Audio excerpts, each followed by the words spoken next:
What is up, my WAP movie realists? Once again, I am Matt back for another real review, and today is for what some are hoping is a return to form for a director they've loved. Um, I've gotten to see it. Comes out this weekend. Here to talk to you about it. And that is none other than Next Goal Wins, directed by Taika Waititi. All right.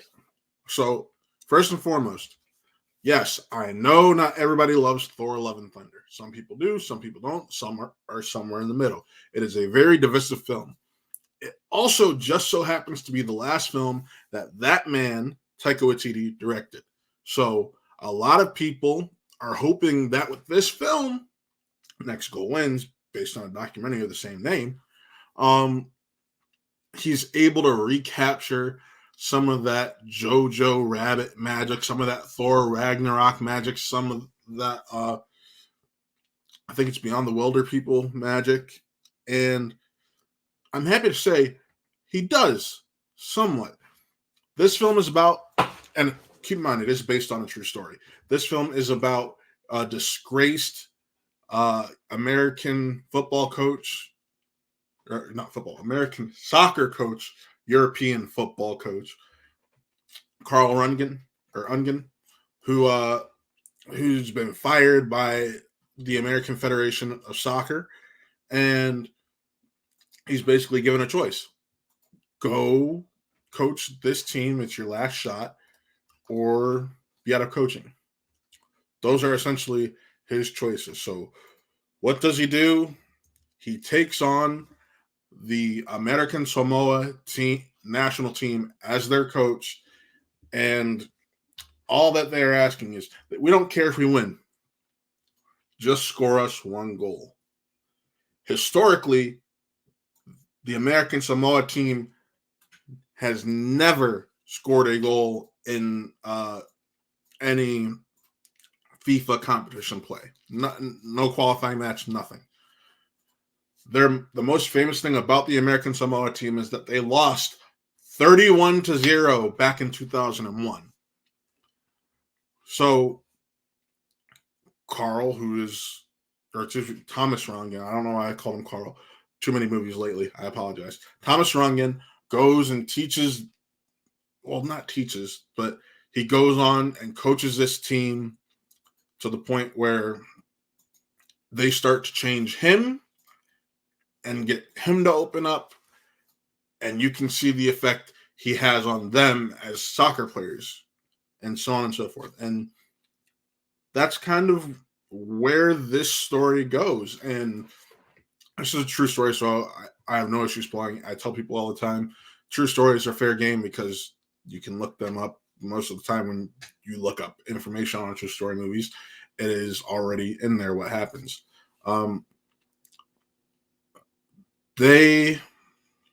This is ultimately a story about acceptance.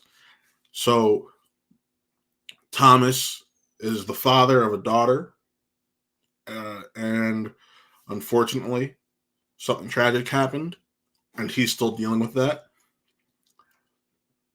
And the soccer team is still dealing with all that their disgraced name is after the 31-0 loss. But they're also dealing with the fact that they do this as a labor of love. Everybody on this soccer team, or everybody involved with this program, they work numerous jobs across the island of American Samoa, and are doing everything they can just to keep the program going, which you have to respect. A few standouts.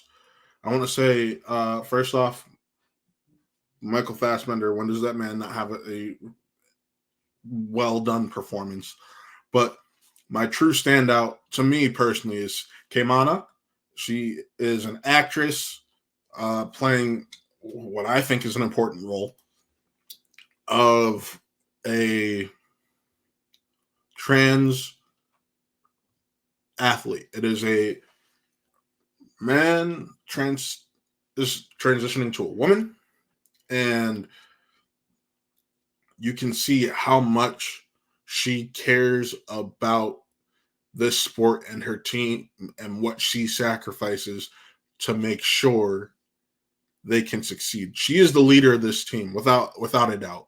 And she is still legal to play by medical standards, and that's all I'll touch on in that regard because you should know what that means. But also Uli or Uli, I'm gonna massacre his name. Uli Latukufe or Latukufu, who plays Nikki Salapu. Um, those of you who watched Young Rock at all, or even saw Black Adam, will recognize him. He played the 18 to 20-year-old Dwayne Johnson in Young Rock. He played the superhero version of of Black Adam's son, the champion in Black Adam, and now here we have him in Next Goal Wins.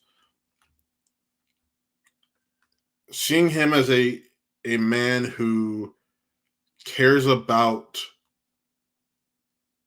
redeeming himself because he was the goalie who allowed 31 goals in that first game, to just trying to do everything he possibly can to make sure that his team is able to succeed, and coming out of a self-imposed retirement because he was humiliated. That was really cool.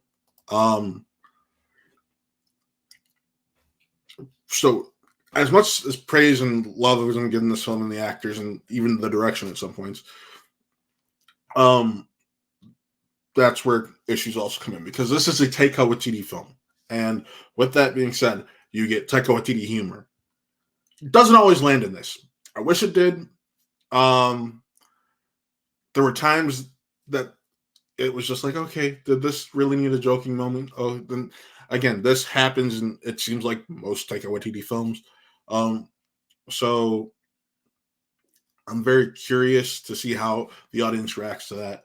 If I'm having to rate this film, besides the jokes and whatnot, I will say it was a quick, breezy, like hour 30 minutes. I wish it was a little bit longer. Spend a little bit more time with the team in training. That would have been awesome. So with that being said, 3.5 out of 5. It's not a perfect film, but it is a fun film that you should go see in theaters this week. That's right. Next Goal Wins. Be sure to check that out. Also, in about an hour, my review for The Hunger Games, The Ballad of Songbirds and Snakes drops. So be sure to come back and check that review out. And also, if you haven't already, go follow us on Twitch. That is twitch.tv/WhatRealEnt. Also, be sure to just follow the sister channel, What Real Gaming. That is still an entity of What Real Ent. Taylor runs that channel. And it's just where all of our VODs and clips go from the Twitch streams to just have fun, and you'll be able to rewatch those whenever you want. So be sure to check those out. But with that, signing off, folks, I am Matt, and this was another Real Review. We'll see you next time.